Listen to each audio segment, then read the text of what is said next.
Dear students of class 12, now exam बहुत ही पास हैं, नज़दीक हैं और मैंने आपके लिए एक बहुत ही इम्पोर्टेंट सैम्पल क्वेश्चन पेपर बनाया है जिससे आपको आने वाले एग्ज़ाम में बड़ी हेल्प होने वाली है। लेकिन स्टेप बाय स्टेप हम इस सैम्पल क्वेश्चन पेपर को कवर करेंगे और जो बच्चे लॉयल्टी के साथ इसे लर्न करेंगे या पढ़ेंगे तो वो 100% 99% मार्क्स स्कोर ज़रूर करेंगे। अब इस पैटर्न में सबसे पहले हम लोग देखेंगे कि हम लोग क्या क्या कवर करने वाले हैं फिजिकल एजुकेशन के एग्ज़ाम को और अच्छा और बेहतर और अच्छे परसेंटेज लाने के लिए।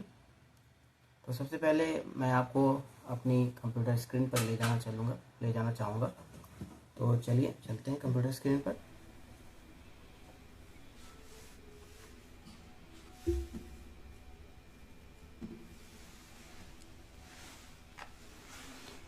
तो हम सबसे पहले फर्स्ट डे का स्लॉट देखेंगे। तो फर्स्ट डे में हम लोग क्या क्या कवर करेंगे। हम लोग सबसे पहले मोस्ट इम्पॉर्टेंट एमसीक्यूज़ को कवर करेंगे, फिर उसके बाद हम लोग फुल फॉर्म लिस्ट को कवर करेंगे, देन हम सेकेंडरी नेम्स की डिटेल्स को। ये फर्स्ट डे का हमारा शेड्यूल होगा। फर्स्ट डे के शेड्यूल में हम लोग इस चीज़ों को कवर करेंगे। सेकेंड डे के शेड्यूल में हम लोग सबसे पहले केवल वेरी शॉर्ट क्वेश्चंस को क्लियर करेंगे।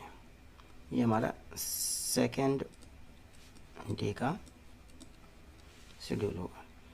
शॉर्ट क्वेश्चंस और केस बेस्ड स्टडी को हम थर्ड डे में क्लियर करेंगे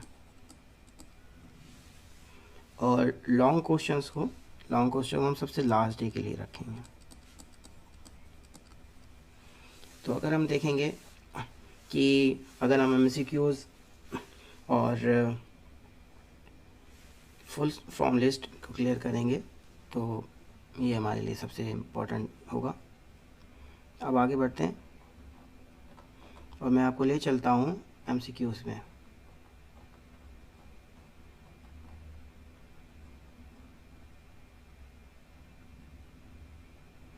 तो एमसीक्यूज़ को स्टार्ट करने से पहले हम लोग फुल फॉर्म लिस्ट को क्लियर कर लेते हैं। फुल फॉर्म लिस्ट जैसा कि आप डिस्प्ले पे देख पा रहे होंगे, स्क्रीन पर देख पा रहे होंगे अपनी, कि सबसे इम्पोर्टेंट आता है कि वर्डा क्या है।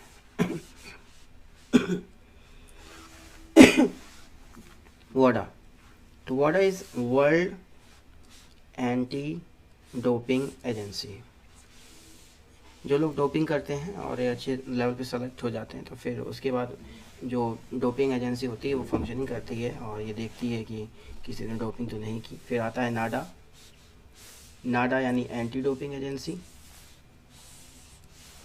उसके बाद आता है CWSN यानी कि चिल्ड्रन विथ स्पेशल नीड। इसके बाद हमारा आता है IOA, इंडियन ओलंपिक एसोसिएशन। इसका फुल फॉर्म ये होता है Indian Olympic Association. Sardar OG Tata इसके प्रेसिडेंट रहे। फिर आते हैं IOC, इंटरनेशनल ओलंपिक कमेटी। तो इंटरनेशनल ओलंपिक कमेटी के प्रेसिडेंट रहे हैं थॉमस बैच। बहुत ही ज़्यादा इम्पोर्टेंट है Thomas Bach. Sardar OG Tata, Thomas Bach. NOC, National Olympic Committee, इसका फुल फॉर्म होता है प्राइज़। एग्ज़ाम में प्राइज़ और MICE को बहुत ही ज़्यादा पूछा जा सकता है।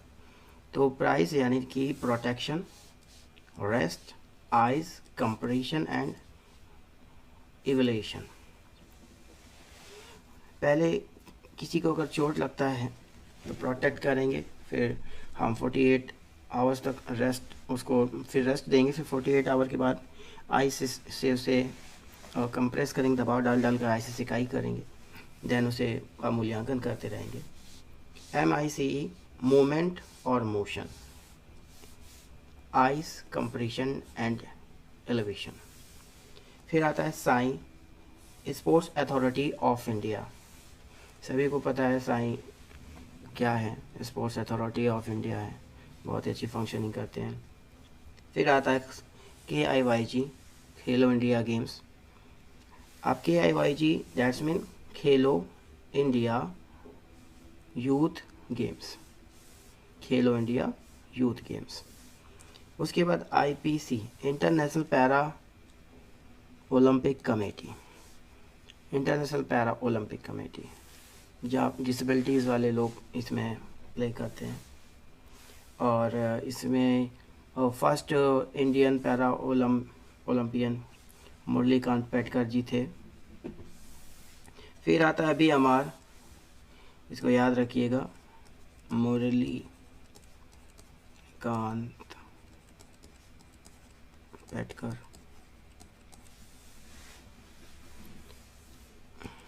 First para Olympic medalist. फिर आता है BMR basal metabolic rate, then body mass index, then HNB Harris and Benedict, FFT Fullerton functional test होता है, CFT cardiovascular fitness test, VO2 max maximal oxygen consumption, हम कितने ऑक्सीजन कंजप्ट करते हैं उसके लिए,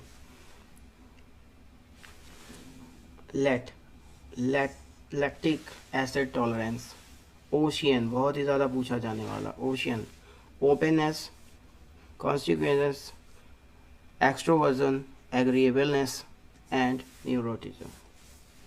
नेक्स्ट स्मार्ट, ये बहुत ही ज़्यादा इम्पोर्टेंट है। Smart, specific, measurable, achievable, realistic and time bound. अब आते हैं कि विभिन्न प्रकार की जो डिसेबिलिटीज़ होती है उनके फुल नेम क्या हैं। ADHD attention deficient hyper activity disorder कहा जाता है, SPD सेंसरी प्रोसेसिंग डिसऑर्डर और सर्ज प्रोटेक्शन डिवाइस इसमें यूज़ होती है। इसके दो नाम हैं, सेंसरी प्रोसेसिंग डिसऑर्डर और ASD autism spectrum disorder, ODD optional deficient disorder, OCD obsessive compulsive disorder. ये विभिन्न प्रकार के डिसऑर्डर्स हैं जिसमें सबसे ज़्यादा पूछा जाता है OCD, ODD, ADHD। Ocean is very important. तो हमने इस तरह से शॉर्ट फॉर्म्स को क्लियर किया, अब आपको इसको लर्न करना है। अब हम लोग एक स्टेप और आगे चलते हैं, नेक्स्ट स्टेप पे आते हैं। तो एग्ज़ाम में नेक्स्ट में कभी कभी MCQs में या कभी कभी शॉर्ट क्वेश्चंस में पूछ लिया जाता है, वेरी शॉर्ट क्वेश्चंस में, कि इसका नाम क्या है। हमें आता है सब कुछ लेकिन हम उसका सेकेंडरी नेम नहीं जानते। तो secondary name of all postural disease पे हम लोग आप वर्क करेंगे। लॉर्डोसिस को कहते हैं स्वायबैक एंड हॉलोबैक, याद रखिएगा। What is the secondary name of swayback? Lordosis, hollow back, lordosis. Kyphosis कुबड़ापन, कायोफोसिस को हंचबैक भी कहते हैं। उसके बाद स्कर्मनस डिसीज़ भी कहते हैं। फिर आते हैं स्कॉलियोसिस, लिवोस्कॉलियोसिस कहते हैं, डेक्स्ट्रोस्कॉलियोसिस कहते हैं, और एस शेप्ड और सी शेप्ड भी कहा जाता है। आगे बढ़ते हैं, नेक्स्ट आते हैं नौकनी। नौकनी को सबसे ज़्यादा लोग बच्चे गलत करते हैं। नौकनी को जेनुवेलगम कहा जाता है, इसका सेकेंडरी नेम है, लेकिन लोग इसे बोलेग का जो सेकेंडरी नेम है वो वाला लिख कर आ जाते हैं, जेनुवरम। तो स्टूडेंट्स, जेनुवरम जो है वो बोलेग का ऑप्शन है, इस चीज़ को याद रखिएगा।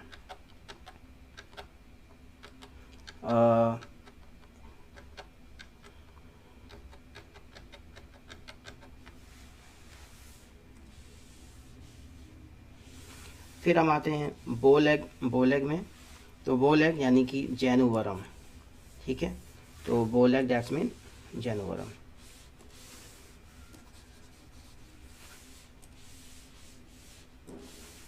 एक स्टेप और आगे आते हैं। जेनुवेलगम और जेनुवरम में एक जैसे ही नाम है, तो इसमें कंफ्यूज मत होइएगा। नौकनी जेनुवेलगम, बोलेग जेनुवरम।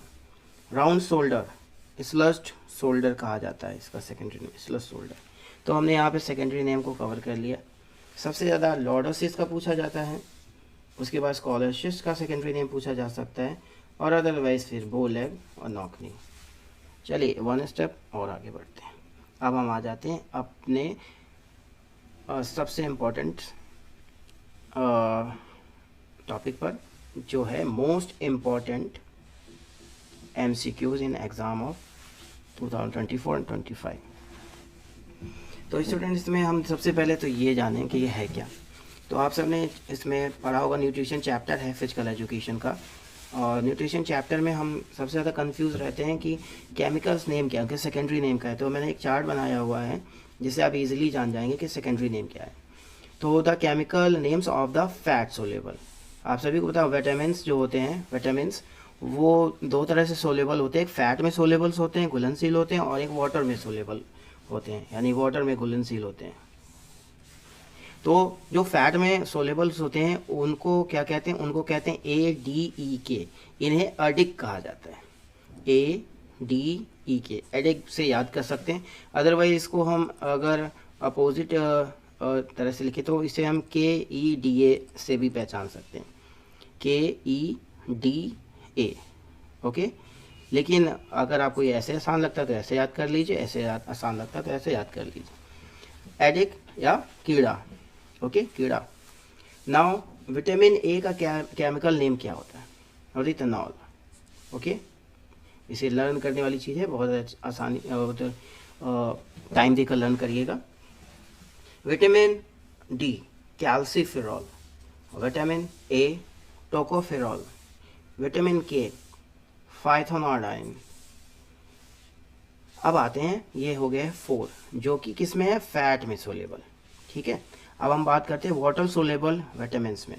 तो वाटर सोलेबल विटामिन में सबसे पहले है vitamin B1, vitamin B2, vitamin 3। Vitamin 4 का केमिकल नेम होता है, लेकिन वो केमिकल नेम लिखा नहीं जाता है विटामिन 4 का। वो एक तरह से न्यूट्रिशंस में उसका केमिकल नेम को हम मानते नहीं हैं, इसलिए विटामिन 4 यहाँ पर नहीं होगा। तो पेयर अगर हम देखें पेयर में, सॉरी 3 के स्लॉट में, तो हम कैसे जानेंगे, तो पहले विटामिन B1, विटामिन B2 और विटामिन 3 के केमिकल नेम को जानेंगे। मान लीजिए अब इसी में आगे बढ़ते हैं। तो विटामिन B1 का नाम क्या है, थायमाइन। विटामिन B2 बहुत ज़्यादा पूछा जाने वाला, riboflavin. Vitamin B3 niacin. Riboflavin बहुत ज़्यादा पूछा जाता है, riboflavin. Vitamin B5 pantothenic acid. Vitamin B6 pyridoxine. Vitamin B7 biotin, biotin की कमी से हेयर फॉल होते हैं, और भी बहुत सारी चीज़ें हैं। अब आते हैं विटामिन B9 फॉलिक एसिड, सबसे ज़्यादा इम्पोर्टेंट, ठीक। क्या है, विटामिन B2 है, और विटामिन B12 कायानोकोबालामिन, कायानोकोबालामिन। फिर आते हैं vitamin C ascorbic acid, ascorbic acid. तो इसे अच्छे से समय देकर लर्न करिएगा, ये सभी केमिकल नेम्स हैं, ठीक है। क्या मिस है, मिस है B4, कोई केमिकल नेम नहीं। B8 कोई केमिकल नेम नहीं। B10 कोई केमिकल नेम नहीं, ठीक है।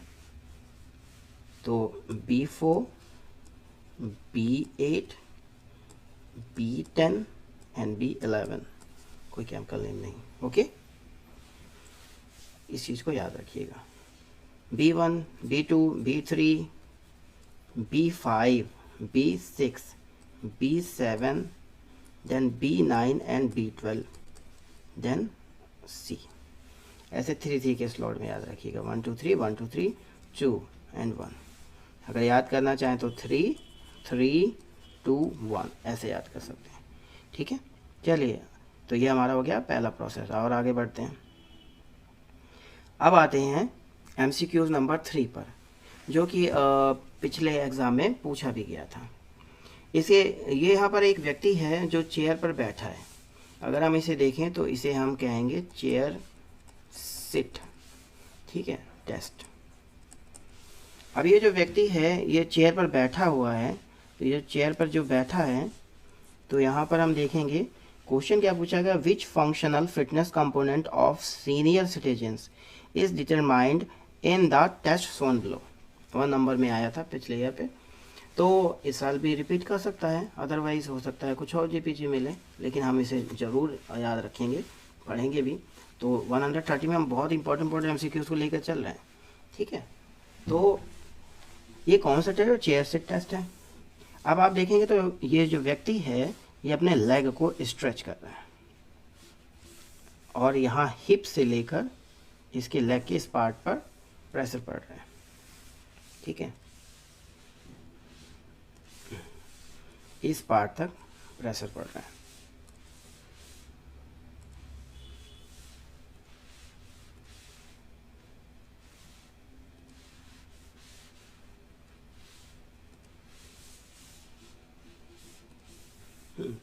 तो ये क्या कहलाएगा, फिजिकल मोबिलिटी तो नहीं होगा ना, अपर बॉडी तो रिलैक्स कंडीशन में है, लोअर बॉडी क्या है, लोअर बॉडी फ्लेक्स कर रही है, तो इसे लोअर बॉडी फ्लेक्सिबिलिटी कहा जाएगा, ठीक है।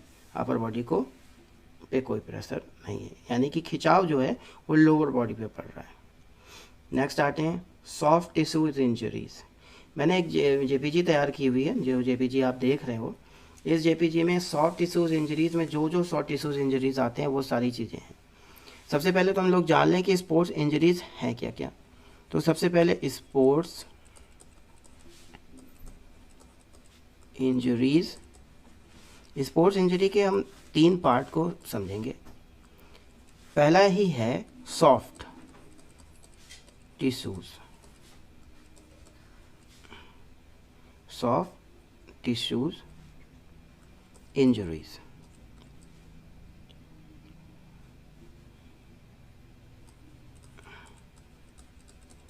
इसमें कौन कौन सी इंजरीज हैं, सबसे पहला आपका ये है, सेकंड आपका बोन आता है, और थर्ड अगर आप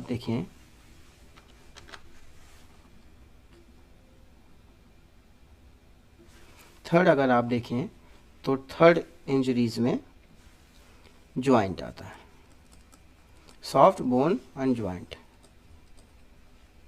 इंजरीज।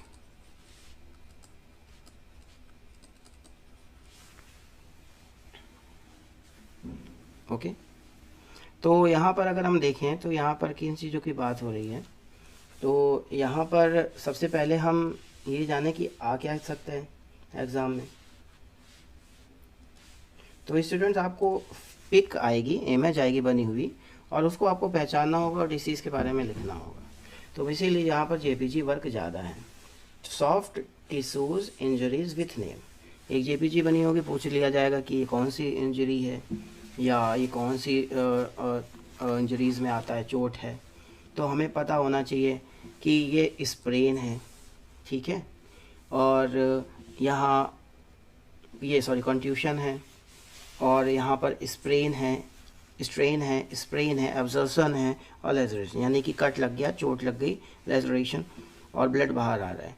एब्जर्शन खरोच के साथ एक जो है टिश्यूज डैमेज हुए हैं, और स्प्रेन एंकल का ट्विस्ट हो जाना, स्ट्रेन मसल्स का या टेंजन्स का टूट जाना, कंट्यूशन यानी नीला पड़ जाना, या फिर किसी प्रकार से बहुत ही चोट लगना लेकिन ब्लड कट ना लगना, कंट्यूशन। तो इस जेपीजी को याद कर लीजिएगा, पढ़ लीजिएगा।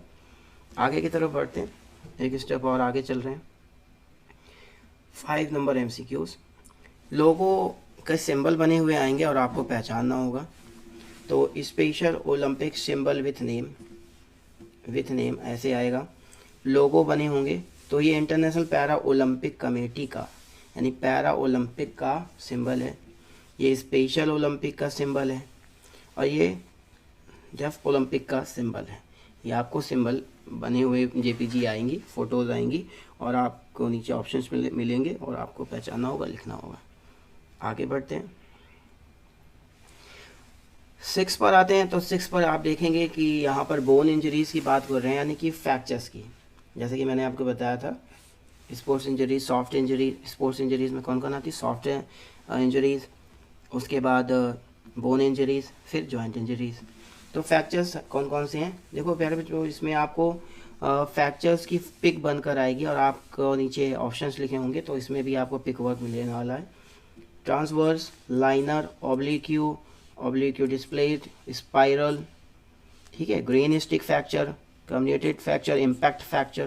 तो इस तरह से फोटोज बनकर आएंगी जिसे हमें पहचानना होगा। अब आते हैं डिसलोकेशन, यानी कि जो सॉकेट से बोन हट जाती है, सॉकेट से बोन हट गई, अब उसे डिसलोकेशन बोलते हैं, डिसलोकेट हो जाना बोन। तो नी डिसलोकेशन की एक पिक लगी हुई है, ठीक है। तो ये पूछेंगे ये क्या है प्रॉब्लम, क्या फाउंड, नीचे ऑप्शंस लिखे होंगे, डिसलोकेशन ऑफ नी जॉइंट। फिर आते हैं joint injuries, dislocation off shoulder joint. देखिए यहाँ पर शोल्डर जो है व्यक्ति का वो हट गया है सॉकेट से, ऊपर आ गया डिसलोकेट, तो ये डिसलोकेशन है, ठीक है। तो JPG आपको मिलेगी, इस पर देखिएगा।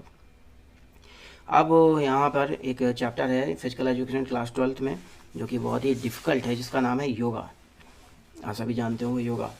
तो यहाँ पर JPG एक मिलेगी आपको, योगा से रिलेटेड JPGs बहुत मिलने वाली हैं आपको, ठीक है। तो आपको पता होना चाहिए कि ओबेसिटी को ये वाला आसन इससे सही करता है, डायबिटीज़ से ये डायबिटीज़ में ये वाला आसन बहुत ही महत्वपूर्ण इंपॉर्टेंट है, ये इसको सही करता है। अस्थमा को सही करने वाले आसन, हाइपरटेंशन को सही करने वाले आसन, ये सारी चीज़ें आपको पता होनी चाहिए।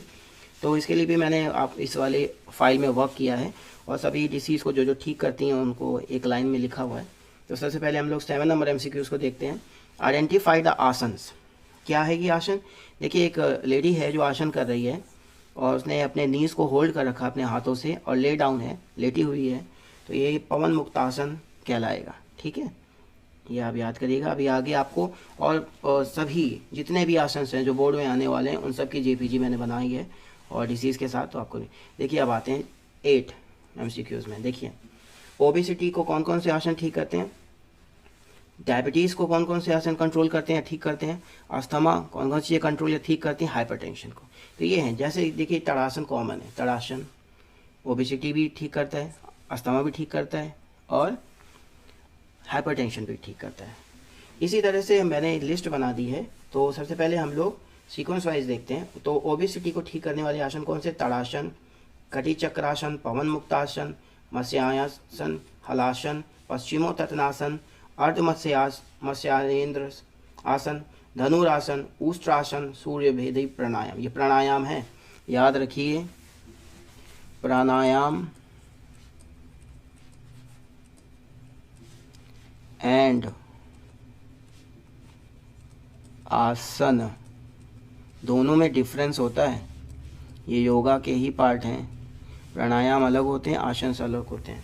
तो ये प्राणायाम है, सूर्य भेदन प्राणायाम, ठीक है। ये सबसे ओबेसिटी कम होती है। नेक्स्ट में आता है डायबिटीज़। तो डायबिटीज़ में देखिए डायबिटिक 1, डायबिटिक 2 पेशेंट होते हैं। तो डायबिटीज़ में देखिए कटी चक्रासन, पवन मुक्तासन, भुजंगासन, शलभासन, धनुरासन, सुप्त वज्रासन, पश्चिमोत्तानासन। देखिए पश्चिमोत्तानासन जो है ओबेसिटी भी ठीक करता है और डायबिटीज़ भी। अर्धमत्स्यायेंद्र, ठीक है। मंडूकासन, गौमुखासन, योग मुद्रा, उष्ट्रासन। देखिए उष्ट्रासन यहाँ भी रिपीट हुआ है, यहाँ भी हुआ है। कपालभाति, ये कपालभाति प्राणायाम है, कपाल भाती प्राणायाम, ओके। अस्थमा ताड़ासन, ऊर्ध्वस्थ स्तोनासन, ऊतन मंडूकासन, भुजंगासन, धनुरासन, उष्ट्रासन, वक्रासन, कपालभाति प्राणायाम, गौमुखासन, मत्स्यायेंद्र, अनुलोम विलोम, ठीक है। हाइपरटेंशन ताड़ासन, कटी चक्रासन, ऊतन पदासन, अर्धहलासन, सरला, मत्स्यायेंद्र, ठीक है। गौमुखासन, ऊतन मंडूकासन, वक्रासन, भुजंगासन, मकरासन, शवासन। शवासन इज वेरी इजी, ओके। नादी सोपजन प्राणायाम, शीतली प्राणायाम। इस तरह से इस पूरी लिस्ट तैयार है, इसको आप देख लीजिएगा कि कौन कौन से आसन। आपको 2 आसन लिखने के लिए आ सकते हैं 2 आसन लिखने के लिए आ सकते हैं किसी एक डिसीज़ को, जैसे कि ओबेसिटी को ठीक करने वाले आसन, ठीक है, अस्थमा को, इस तरह से आ सकते हैं 2 आसन। और फोटो बनी होगी MCQs में, वो पहचाननी होगी आपको। तो देखिए कुछ इस तरह से वर्क किया है। सीक्वेंस में लगा भी है, जैसे ऊपर आपने सीक्वेंस देखा था। आप सबसे पहले देखिए ओबेसिटी को ठीक करने वाला, ये सब फोटोज़ आपको मिलने वाली हैं, ये फ़ोटो आपको मिलेगी, ये फ़ोटो आपको मिलेगी, ये कोई ऐसे एमसीक्यूज में फ़ोटोज़ मिलेंगी, ये पहचानना होगा। तो हलासन है, ये धनुरासन है, ये तड़ासन है, पश्चिमोत्तानासन, अर्धमत्स्यायेंद्र है, कटी चक्रासन है, मत्स्यायेंद्र, पवन मुक्तासन है, देखिए अभी पवन मुक्तासन की पीजे पिछले साल आई थी, ठीक है। ऊष्ट्रासन है, सूर्य भेदन प्राणायाम है, ये सारी चीज़ें ओबेसिटी में है। इसी तरह से दूसरे पर आते हैं, देखिए डायबिटीज़ को सही करने के लिए कटी चक्रासन, पवन मुक्तासन, भुजंगासन, सलभासन, धनुरासन, सुप्त वज्रासन, अधमत्स्यायन, पश्चिमोत्तानासन, गौमुखासन, योग मुद्रा, मंडूकासन, उष्ट्रासन, कपालभाति प्राणायाम। इस तरह से जेपीजी आपको मिलेगी एमसीक्यूज में, उसको आपको पहचानना होगा और लिखना होगा। अब आते हैं अस्थमा को दूर करने वाले आसन। तो सेम आप देख सकते हैं जेपीजी वर्क है, इसको आपको सब बहुत ध्यान से देखना होगा। सिर रिपीट हुआ, तड़ासन, तो जो रिपीट हो रहे हैं उनकी एक अलग लिस्ट बनाइए, उसको याद कर लीजिए, ठीक है, कि ये 3 बीमारियों को ठीक करता है, ये 2 बीमारियों को ठीक करता है। ऊर्ध्वासन, ठीक है, उत्तना, मंडूकासन, भुजंगासन, धनुरासन, वक्रासन, उष्ट्रासन, कपालभाति, गौमुखासन, अनुलोम विलोम, अर्धमत्स्यायेंद्र, ये सारे आसन आप हैं। हाइपरटेंशन के देख लीजिए, तड़ासन, कटी चक्रासन, अर्धहलासन, गौमुखासन, ठीक है, मकरासन, अनुलोम विलोम, शीतली प्राणायाम, ठीक है, शवासन। अब ये आपको आगे पता चलेगा कि किस आसन को कौन सा पोज कहा जाता है, जैसे फिश पोज, ट्री पोज, ठीक है, इसी तरह से भुजंगासन, वक्रासन, सरल मत्स्यायेंद्र आसन, ठीक है, ऊटन पदासन, ये सारी चीज़ें।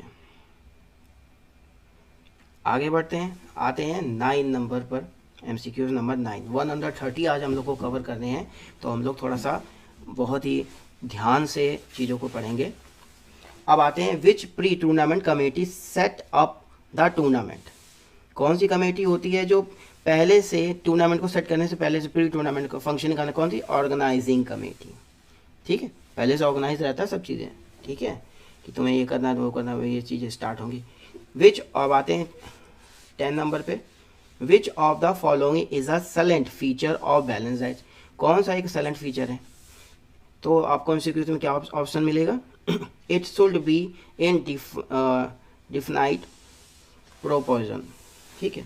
अब आते हैं यहीं पर, the reverse of knee knock knee position is known as bow leg. देखिए रिवर्स नी, ठीक है, बो लेग। 12 पर आते हैं, biomechanics helps in, biomechanics किस में? उठना बैठना चलना फिरना दौड़ना भागना, ये सारी चीज़ें जो है बहुत सुटेबल और एक्सरसाइज के माध्यम से होता है बायोमैकेनिक्स, यानी कि स्टडी करना मूवमेंट्स वगैरह की, और धीरे धीरे चीज़ों के बारे में जानना, लिविंग ऑर्गेनिज्म के बारे में जानना, ये सब क्या है यहाँ पर देखेंगे तो treating injuries to sports person, हाँ ठीक है, बायोमैकेनिक्स के अंदर आता है। इम्प्रूविंग परफॉर्मेंस ऑफ एथलीट, हाँ अच्छा करता है परफॉर्मेंस एथलीट का बायोमैकेनिक्स के माध्यम से। इंक्रीजिंग फ्रिक्शन, घर्षण, फ्रिक्शन मीन घर्षण, between the athlete and the ground surface, हाँ ठीक करता है।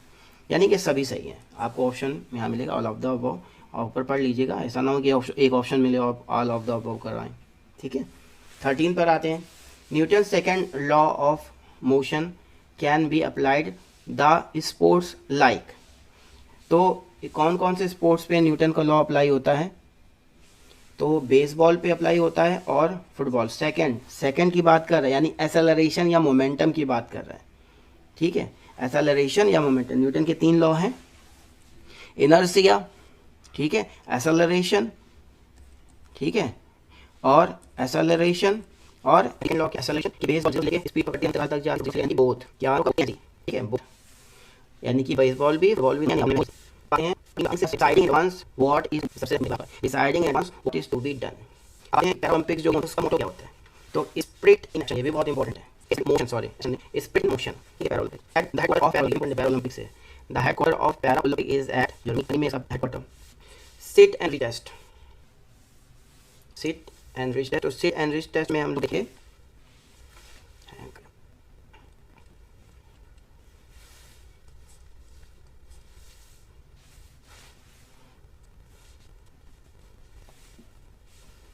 Sit and reach test measurement is lower back and hamstring muscles को और हैमस्ट्रिंग मसल्स को अच्छा करता है, ठीक है, sit and reach test. Sit and rest जानते होंगे ना, एक बॉक्स होता है और उसमें बैक स्ट्रेच करता है और हाथ को हो जाए इस तरह, लोअर बैक स्ट्रेच करता है, इसका नीचे पार्ट काम होगा। अब आते हैं MCQ नंबर 18 पर। तो MCQ नंबर 18 है, acceleration of an object will increase as the net force acceleration of an object will increase as the net force increase depending on its mass. अब देखिए जैसे एक व्यक्ति है 400 kg के पहाड़ को धकेल रहा है तो एक्सेलरेशन मिलेगा, लेकिन ये व्यक्ति अगर 40 kg ये पहाड़ को धक्का देगा तो क्या में एक्सेलरेशन नहीं मिलेगा। तो ये चलिए 40 kg यानी कि ये 40 kg, तो ये क्या है, ठीक है। Acceleration of an object will increase as the increase in mass. Which of the following is not a form of carbohydrate? Carbohydrate form ही वो क्या है, मल्टीपल। ओके, नेक्स्ट इंपॉर्टेंट है, a person having both traits of introvert extrovert के अंदर introvert plus extrovert उनकी quality होती है, उसे कहते हैं एम्बीवर्ट, बहिर्मुखी, ठीक है, वर्ट ठीक है, ambivert changes its length to produce force the production। अगर कोई भी जो अपनी बाइसेप्स कर्ल कर रहा है उसको ज़्यादा हो रही है, ठीक है, या कष्ट है, ठीक है, संकुचित हो रही है, तो क्या होगा इसमें आपको ऊपर ले कई बार एग्जाम में चला गया दूसरे करें 22 lord common swab and all आपको बताया बहुत ज्यादा इंपॉर्टेंट है that muscles to overcome resistance of the asana is free from loss ऐसा करता है करें in the wide gap of तो नॉक नी करिए।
तो वाइड गैप आ जाता है दोनों लेग्स की नीज के बीच में,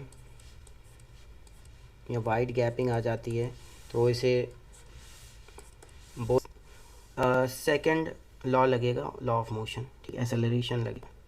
न्यूटन के 3 लॉ हैं, इनर्शिया, एक्सेलरेशन। एक्सेलरेशन को मोमेंटम भी कहा जाता है, याद रखिएगा, मोमेंटम भी कहा जाता है, ठीक। Action reaction. 31 पे आ जाइए, बहुत ही ज़्यादा पूछा जाने वाला सवाल। The first para Olympic was organise in 1960। पहला ओलंपिक जो ऑर्गेनाइज हुआ था वो 1960 को हुआ था।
थर्टी टू में आइडेंटिफाई द योगा आसन गिवन बिलो। ये एक आसन है जो, क्या कौन सा आसन है, जेपीजी बनी है, ऑप्शंस भी नीचे हैं। उटन मंडूक आसन। Identify the postal deformity. देखिए ऊपर की तरफ स्पाइनल कर्व हुई है, यानी कुबड़ापन है, यानी कि कायोफोसिस है, कायो, ठीक है, यानी कि लॉर्डोसिस है।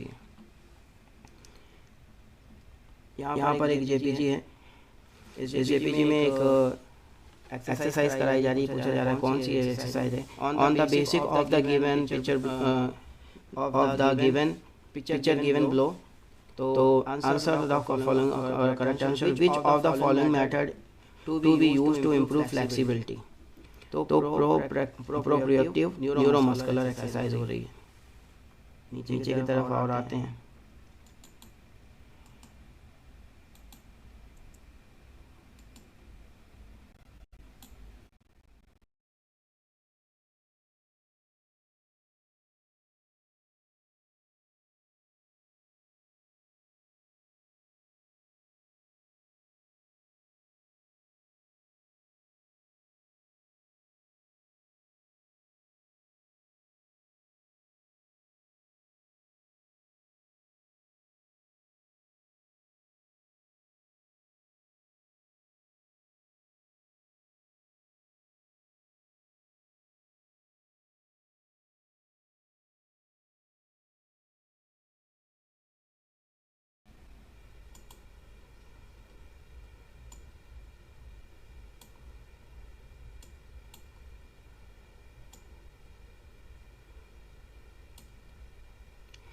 प्रोप्रोसेप्टिव न्यूरोमस्कुलर। अब आते हैं यहाँ पर ऑन द बेसिस ऑफ, देखिए एक चेयर है जिसमें एक व्यक्ति बैठ रहा है, खड़ा हो रहा है, तो on the chair sit test मान सकते हैं इसे, ये चेयर सिटी टेस्ट है। On the basis picture given below answer the following question, ठीक है। What is the standard duration for conducting the test given in the images, ठीक है, तो सही टाइमिंग क्या है कंडक्ट करने की, 30 सेकेंड है। How many times should a participant ideally rise and sit sit in the test given, कितनी बार उठकर बैठ सकता है, ठीक है, तो 5 टाइम्स। तो इस तरह से क्वेश्चन है ये। अब आते हैं नीचे, आइडेंटिफाई द आसन, देखिए हलासन है ये, ठीक है, और ये यहाँ पूछा गया, एक पिक बनी हुई है quadriceps. Identify the primary muscles group stretch in the pose shown above in the images, quadriceps, ठीक है, क्वार्टरसेप। इसमें थोड़ा समझना है कि ये प्रेशर कहाँ पड़ रहा है, तो देखेंगे तो यहाँ पे इसके क्वाड्रिसेप्स में ज़्यादा प्रेशर पड़ रहा है ऑप्शंस में। Identify the asana in the figure given below, Vakrasana है ये फिर से हलासन है। 39 when a special Olympic founded, when was its, कब फाउंड हुआ था, तो 1968 में, इंपॉर्टेंट क्वेश्चन है। 40 to check the lodging facility of out station candidate, lodging facility है यानी कि अपना सामान लेकर आते हैं, मैंने पता आ सकते हैं, तो साइंटिफिक नेम हमने पढ़े हैं, याद कर लीजिएगा। रिबोफ्लेविन साइंटिफिक नेम कौन सा है, विटामिन B2, रिबोफ्लेविन B12 को तो खाया नोकोफ्लेविन है। नेक्स्ट आते हैं, तो what do you mean by planning, तो डिसाइडिंग इन एडवांस। फिर माइक्रोन्यूट्रिएंट्स हेल्प अस कीपिंग करने के लिए माइक्रोन्यूट्रिएंट्स कौन सा करता है।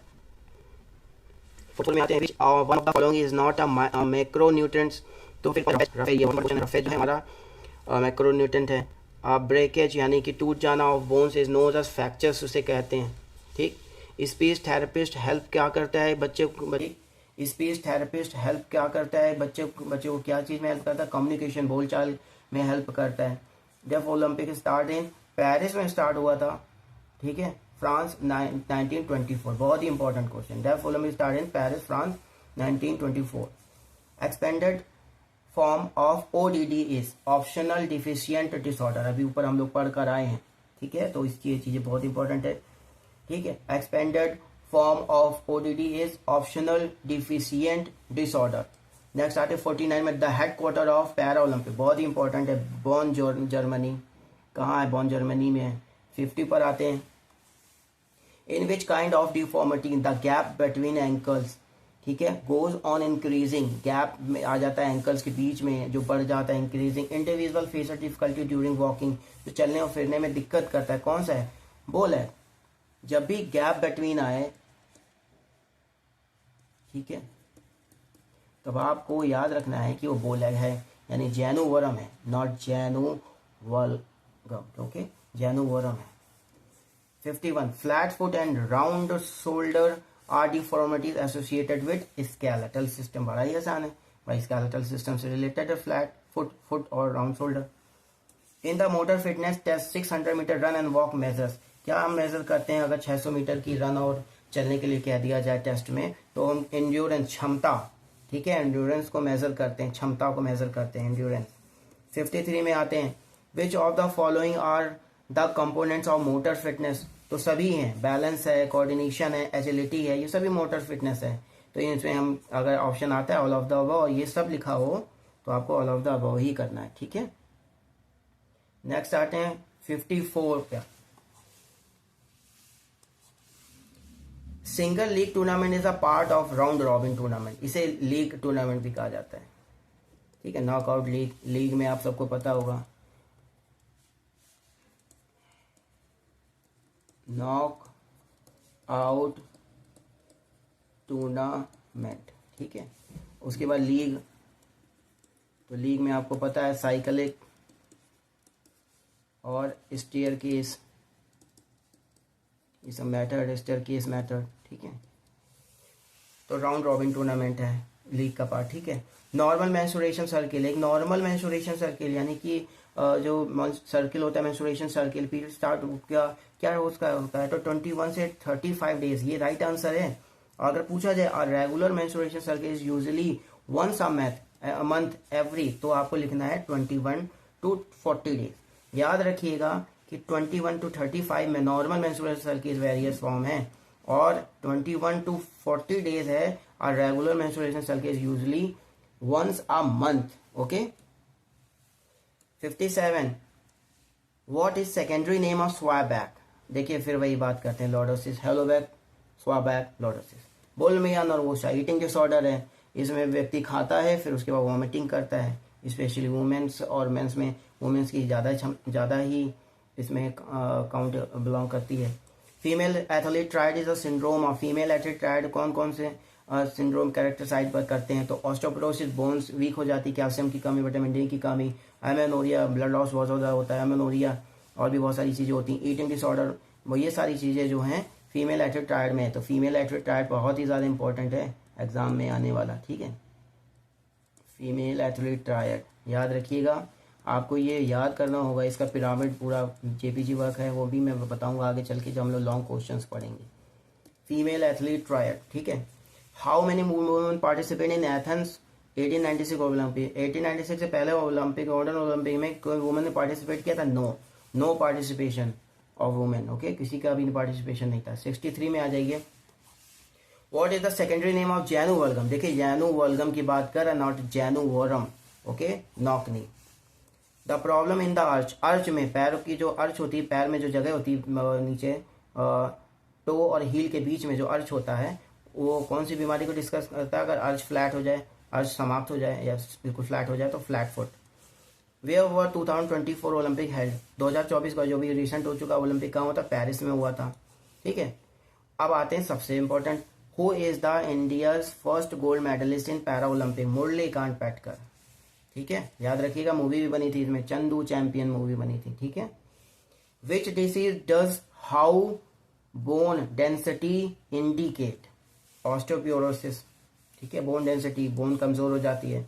68 पे आ जाइए, what does a menstrual circle start, कब स्टार्ट होता है? तो देखिए 11 से 12 एक सही एज होती है जहाँ पर स्टार्ट होता है, फिर 12 से 50 में स्टॉप होता है, मेंस्ट्रुअल सर्किल रहता है, मेनोपॉज होता है 50 से अबव, ठीक है, तो इसको याद रखिएगा।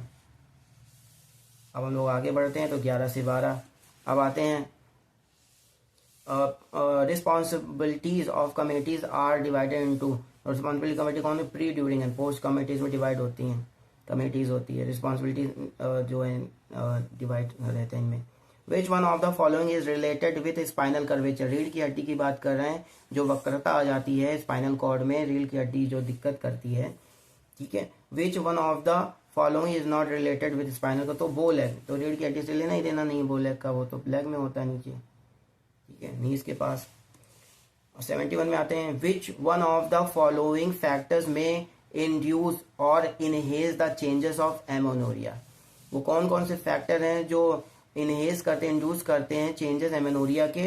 तो ये सभी हैं, हार्मोनल प्रॉब्लम्स होती है, इंटेंसिव प्रॉब्लम्स होती है, इनटेक ऑफ लेस कोरोलिव, ये सारी दिक्कतें होती हैं, ठीक है। तो ऑल ऑफ द अबव इसको टिक करेंगे, अगर ये तीनों ऑप्शन हो तो आप all of the above option मिले तब करिएगा, तीनों प्रॉब्लम्स होती है तब जाके एमेनोरिया होता है। 72, in which eating disorder and individual binges of pulse, bulimia nervosa, ठीक है, बार बार खाना और फिर वॉमिटिंग कर देना। Lateral curve in spinal spine is known as scoliosis, lateral curve होता है, ठीक है, स्पाइन में, तो उसे स्कॉलोसिस कहते हैं। Scoliosis is a postural deformity which is related with vertebral columns, okay, vertebral columns आएगा।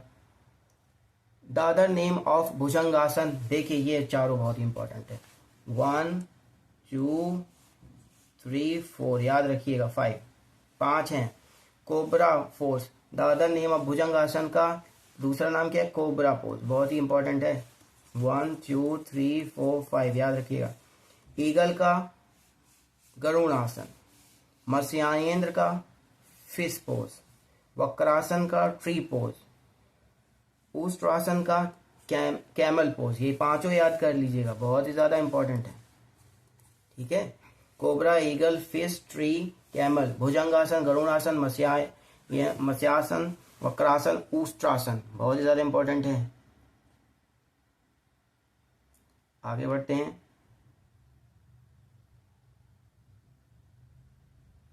एमसीक्यू नंबर 80 पर आते हैं, ठीक है।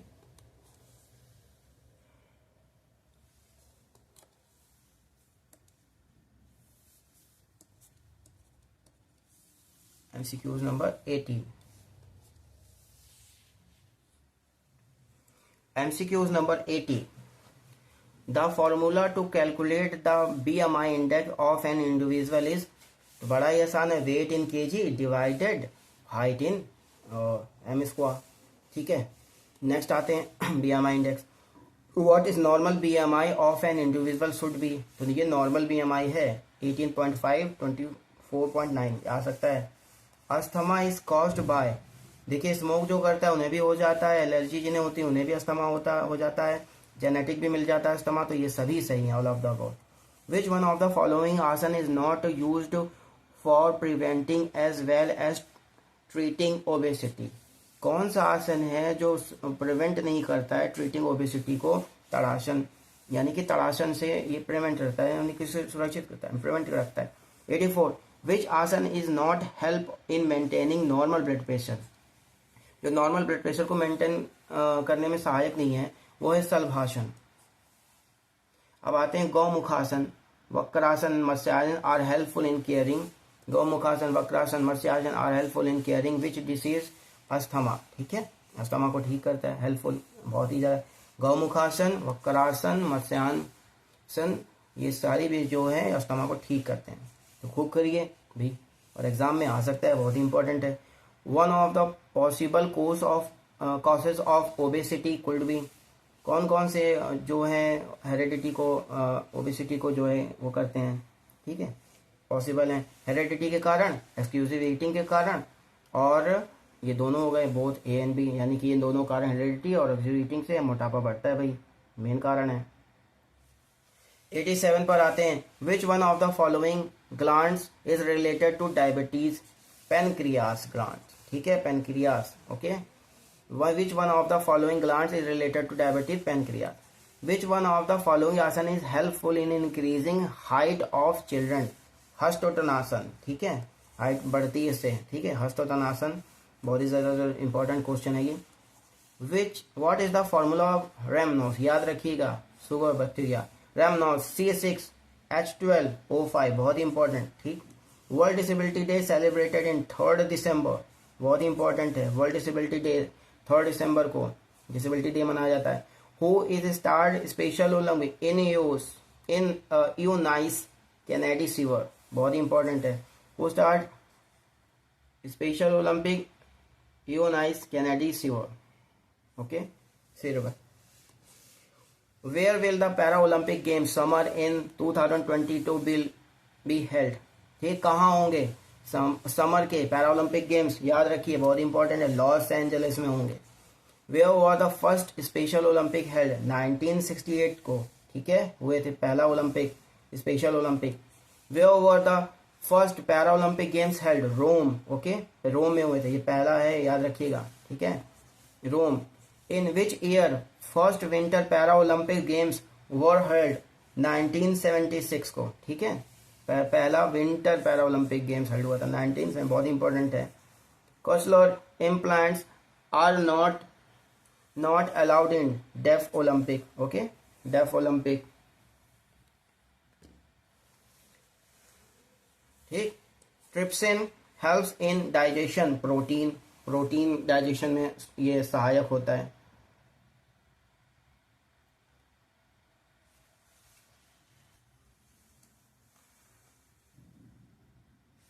The food components present in sugar is carbohydrates, ठीक है, तो कार्बोहाइड्रेट्स प्रेजेंट होता है, the food components present in sugar is carbohydrate.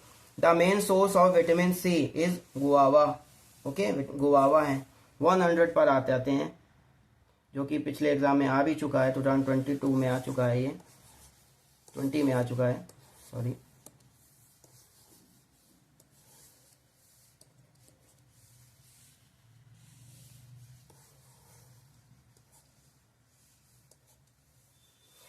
Match the following, ठीक है, तो इसमें से हमें मैच करना है, तो सी सही है, ठीक है। तो क्या है, एनर्जी यील्डिंग, तो इसमें क्या होगा सही, फर्स्ट को हम इधर मैनेज करेंगे, ठीक है। बॉडी बिल्डिंग प्रोटेक्टिव फाइबर्स, ये सारी चीज़ें जो हैं यहाँ से हमें इसको मैच करनी है, या आप देख लीजिएगा नीचे सही ऑप्शन है CADBC। अब आते हैं 101 पर, match the list and second list match करना है, 21 में आया था, तो इस बार सही ऑप्शन है सी, ठीक है। और सी में देखेंगे तो पहले तो विटामिन ए यानी 4 नाइट ब्लेंड इसमें जाएगा, ठीक है।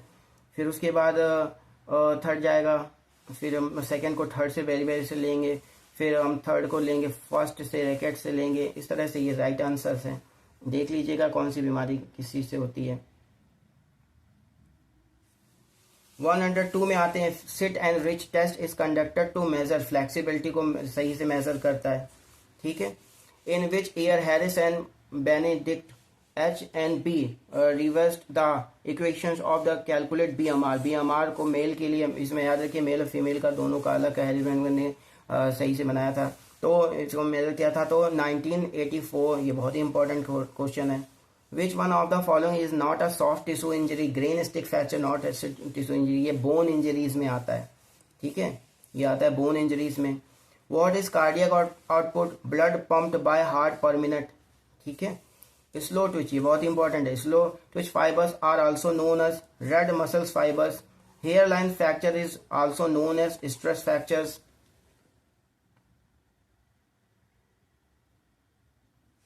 नेक्स्ट आते हैं 108 पे, amount of oxygen which can be observed and consumed by working muscle from the blood is called oxygen Uptake. फिर आता है next, sprain is an injury of ligament आता है, ठीक है। फिजियोलॉजिकल फैक्टर डिटरमाइनिंग स्पीड, जो स्पीड को बढ़ाते हैं कौन कौन से होते हैं, वो होते हैं एक्सप्लोजिव स्ट्रेंथ होती है, और क्या होती है वो मसल्स कंपोजन होता है, बॉडी वेट नहीं होता है, ठीक है।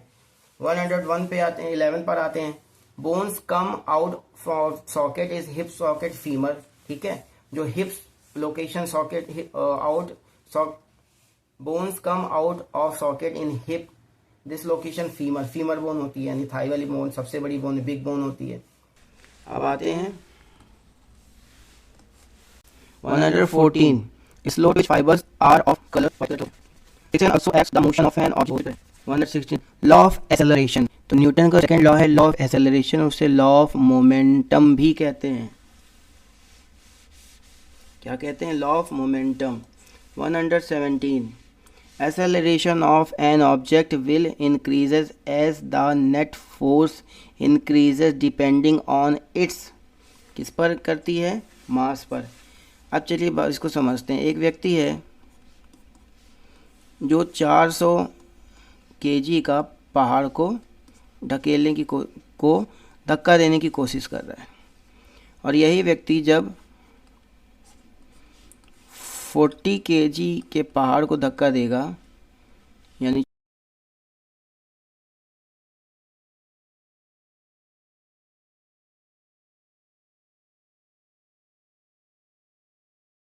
छोटा सा पहाड़ होगा उसको धक्का देगा,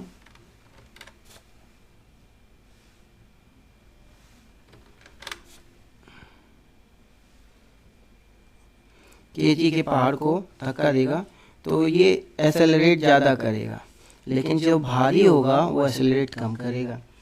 तो क्या है ये जो भार है, ये क्या है, वेट है, मास है। 118, one of the following is not an example of dynamic equilibrium. क्या है, performing hand stand in gymnastic में जब हाथ से खड़े होते हैं तो वो डायनामिक इक्विलिब्रियम नहीं होता है, वो स्टैटिक इक्विलिब्रियम होता है। 119, what does persona means, persona क्या है, पर्सनालिटी से रिलेटेड चैप्टर है, तो पर्सोना होता है मास्क, ठीक है। एंडोमार्फिक, मेसोमार्फिक endomorphic are the types of personality. Next आते हैं, traits like insightful, imaginative and having variety of interest towards new ideas are involved with openness. Which type of exercise was developed by Prine?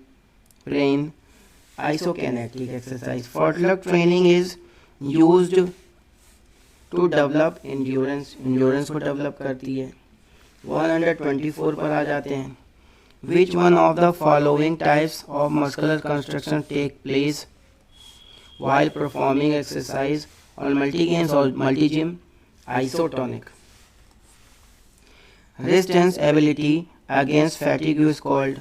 Resistance ability against fatigue, थकान के against कार्य करती है, तो कौन सी? Endurance कार्य करती है.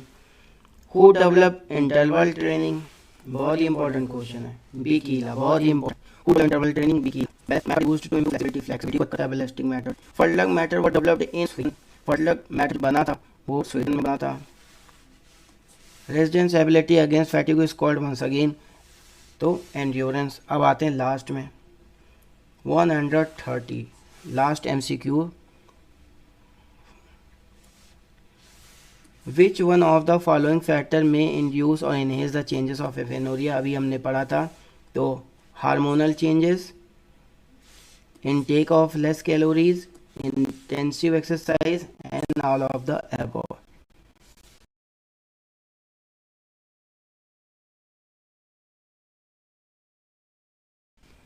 तो आज का सेशन हम लोगों का यहीं पे समाप्त होता है, डे फर्स्ट का. अब हम लोग डे सेकंड के सेशन में वेरी शॉर्ट क्वेश्चंस को सॉल्व करेंगे. आज के लिए बस इतना ही. Thank you and